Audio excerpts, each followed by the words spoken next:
اللہ کے رسول علیہ السلام فرماتے ہیں جو بری موت سے مرنا چاہتا ہے اس کو چاہیے کہ سیدھے ہاتھ سے صدقہ دے تو الٹے ہاتھ کو خبر بھی نہ ہو. ہاں بتا کے بھی صدقہ دے سکتے ہیں, اس کی ایک کنڈیشن ہے, بالکل دینا چاہیے. اگر کوئی اس نیت سے بتا کے صدقہ دیتا ہے, نیک کام کرتا ہے کہ مجھے دیکھ کے دوسرے بھی کرے تو اس کا ثواب بڑھ جاتا ہے.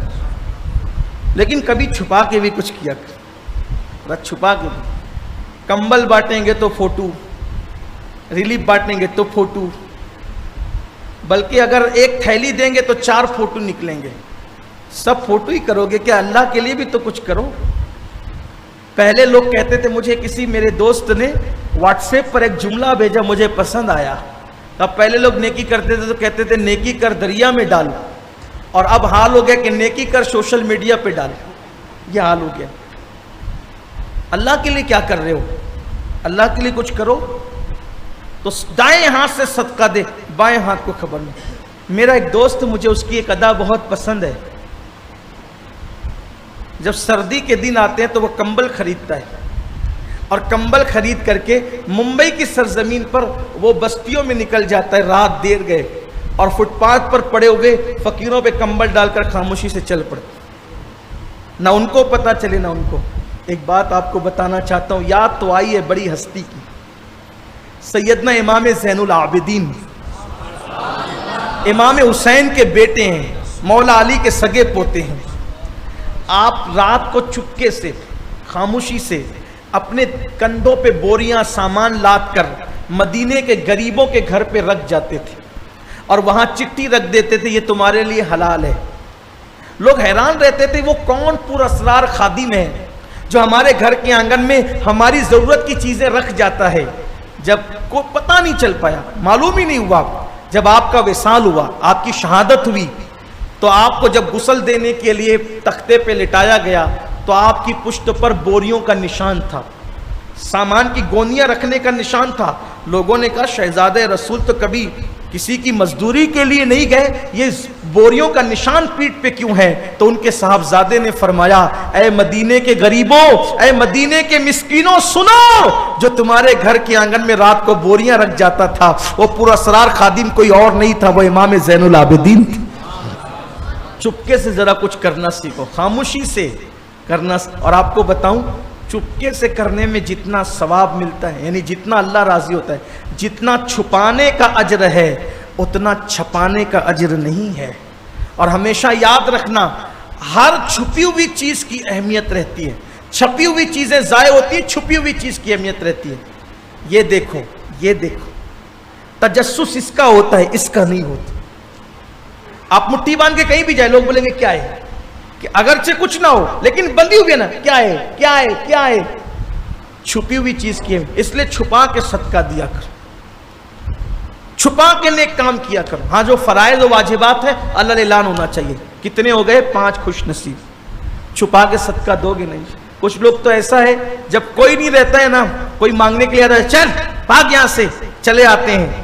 اور اگر 2-4 دوست تو بیٹھے ہوں تو پھر 10 کی نکال کے سب کے سامنے دیتے ہیں تاکہ پتہ چلے کہ میں بھی دیتا ہوں. بولو یہ ہے کہ نہیں؟ چھپانے کی بات آئی تو مجھے ایک بات اور یاد, ٹائم اللہ کے زیادہ ہو رہا ہے, 2 اور پڑھوں گا, 2 نام, 2 خوش نصیب اور. لیکن ایک بات یاد ہے, جب اللہ کے رسول علیہ السلام کا وصال ہو گیا, آقا علیہ السلام نے پردہ فرما لیا, صحابہ بیٹھے, میں اس کا مفہوم پیش کر رہا ہوں اپنے الفاظ کے جانب. صحابہ بیٹھے غور کرنے لگے, حضور کیا کیا کام کرتے تھے, ہم کو وہ کام کرنا ہے. اب میرے آقا کیا کیا کرتے تھے سنیے. سب کام بٹ گیا, تقسیم ہو گیا. ان میں سے ایک کام یہ بھی تھا, جیسے یہ کام فلاں کریں گے, یہ کام فلاں کریں گے, یہ کام فلاں کریں گے. تو ان کاموں کی فہرست میں ایک کام یہ بھی تھا کہ مدینہ منورہ کے کنارے کی بستی میں, مدینہ منورہ کی کنارے کی بستی میں ایک عورت رہتی ہے جو بوڑھی ہے, اس کا کوئی سہارا نہیں ہے. اس کے گھر حضور جاتے تھے اور اس کی ضرورت کو پورا کرتے تھے. جو بھی اس کی ضروریات ہوتی تھی آقا جا کے پورا کرتے تھے. تو بیٹا بیٹھ جاؤ, بیٹا اگر اٹھ کے جانا تھک گئے تو جا سکتے ہیں, ادھر سے اگر جانا ہو تو جا سکتے ہیں, لیکن اگر بیٹھنا ہو تو بیٹھے اطمینان سے, ڈسٹرب نہیں کریں بیٹا, ہے نا. درود شریف پڑھیں. اللہم صلی علی سیدنا مولانا محمد مادل الجود والکرم, صلاۃ و سلام علیک یا جد الحسن والحسین. اللہ کے رسول علیہ السلام کسی بوڑھی عورت ضعیفہ مجبور تھی، اس کا کوئی تھا نہیں، حضور اس کی ضرورت کو پورا کرنے کے لیے جاتے تھے، تو کام لکھا کہ اب حضور علیہ السلام نے پردہ فرما لیا تو ہم نے جانا ہے۔ تو صدیق اکبر چونکہ امیر تھے، صحابہ کے امیر المومنین تھے، خلیفہ بلا فصل افضل البشر بعد الانبیاء بالتحقیق سیدنا ابوبکر صدیق رضی اللہ عنہ، آپ نے لکھا کہ بوڑھی عورت کے گھر خدمت کے لیے جانا ہے، آگے نام نہیں کسی کا لکھا، نام نہیں لکھا، لوگوں نے دھیان دیا، کسی نے نہیں دیا، آئی گئی بات ہو گئی۔ فاروق اعظم نے سوچا وہاں کسی کا نام نہیں لکھا ہے، جانا تو میں نہیں ہے، میں جاؤں گا، کیونکہ شاید وہاں نام لکھنا بھول گئے تو میں نہیں جانا ہے۔ فاروق اعظم گئے تو دیکھا کہ وہ بوڑھی عورت کی ساری ضرورت پوری ہو چکی ہے، گھر صاف ستھرا ہے، جو چیزیں سب قاعدے سے رکھی ہوئی ہے۔ کون آیا تھا وہاں تو کسی کا نام ہی نہیں، میں تو سمجھا تھا کہ شاید نام لکھنا بھول کے گئے ہیں، نام نہیں ہے، تو میں آ گیا خدمت کے لیے چپکے سے۔ اس کے بعد دوسرے دن اور جلدی گئے تو بھی کام ہو چکا تھا۔ تیسرے دن سوچا کہ جا کر کے بیٹھوں گا، آتا کون ہے، تو کوئی آنے والا آیا، پیروں میں جوتے بھی نہیں تھے، چپل پہن کے نہیں آیا تھا، رات کا وقت تھا، چہرہ چھپا کر آیا، خاموشی سے داخل ہوا، سب کام کیا اور کر کے جانے لگا۔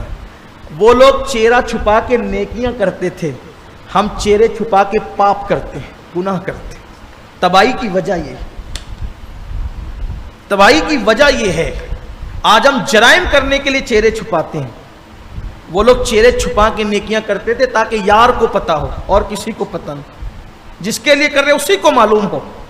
آنے والا چہرہ چھپا کے آتا ہے، چپل کے بغیر آتا ہے، خدمت کر کے جانے لگا، دامن پکڑ لیا فاروق اعظم نے، عمر ابن خطاب نے، کون ہو محترم، جناب کون ہو؟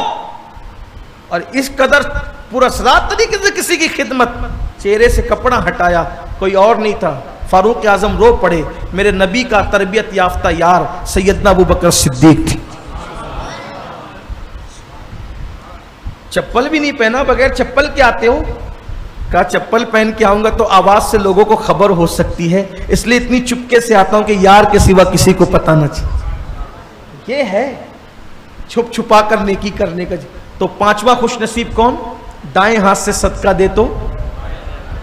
چھٹا خوش نصیب جو تنہا ہو، اکیلے میں ہو، اور اس کو کوئی خوبصورت عورت زنا کی دعوت دے، گناہ کی دعوت دے، کوئی خوبصورت حسین و جمیل عورت، کوئی نہیں دیکھ رہا ہے، گویا سفر میں ہو، جنگل میں ہو، لاج میں ہو، یعنی ایسی جگہ ہو جہاں کوئی جان پہچان کرو، کوئی دیکھنے والا نہ ہو، اور عورت اس کو بدی کی دعوت دے، پیار کی دعوت دے، محبت کی دعوت دے، کوئی روک ٹوک کرنے والا نہیں، ایسے میں وہ یہ سوچے کہ اللہ مجھے دیکھ رہا ہے، اور اس کو کہہ دے میں اللہ سے ڈرتا ہوں، تجھ سے گناہ نہیں کرتا۔ تو یعنی جس کو کوئی دیکھنے والا نہ ہو، گناہ سے کوئی رکاوٹ کا سامان نہ ہو، صرف اللہ کے خوف کی وجہ سے وہ گناہ کی دعوت دینے والی عورت کو کہہ دے کہ میں نہیں آتا، اللہ کے لیے نہیں آتا، اللہ قیامت کے دن اس کو عرش کا سایہ عطا فرمائے گا۔ ساتواں خوش نصیب جو اکیلے میں اللہ کا ذکر کرے، ساتواں خوش نصیب جو تنہائی میں اکیلے میں اللہ کا ذکر کرے، اور اللہ کا ذکر کرتے کرتے آنسوؤں کی وجہ سے اس کی آنکھ بھیگ جائے، ذکر یار کا کر رہا ہو، یار کی یاد آئے، اور اس کی عظمت اور محبت میں آنکھ کی پلکیں بھیگ جائے، تنہائی میں اللہ کا ذکر کر کے رونے والا، اللہ قیامت کے دن اس کو بھی عرش کا سایہ عطا فرمائے۔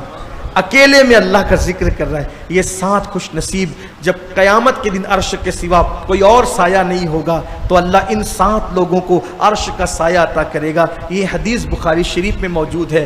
7 میں سے کوئی ایک بن جائیں، اور اگر 7 بن جائیں تو کیا کہنے۔ پہلا خوش نصیب عدل کرنے والا، دوسرا خوش نصیب جوانی میں عبادت کرنے والا، تیسرا خوش نصیب مسجد میں جس کا دل لگا رہتا ہو، چوتھا خوش نصیب اللہ کے لیے محبت کرنے والا اور اللہ کے لیے دشمنی کرنے والا، پانچواں خوش نصیب ایک ہاتھ سے صدقہ دے تو دوسرے ہاتھ کو خبر نہ ہو، چھٹا خوش نصیب کوئی خوبصورت عورت اس کو گناہ کی دعوت دے تو اللہ سے ڈرتے ہوئے کہہ دے کہ میں گناہ نہیں کرتا، ساتواں خوش نصیب اکیلے میں ذکر کرے تنہائی میں اور یار کی یاد اس کو رلا دے، اللہ اس کو عرش کا سایہ عطا کرے گا۔ اللہ ان میں سے کوئی ایک ہمیں بننے کی توفیق دے، اور اللہ کرے کہ ساتوں کے ساتوں صفات اللہ ہمارے اندر پیدا فرما دے، اور قیامت کے دن اللہ اپنے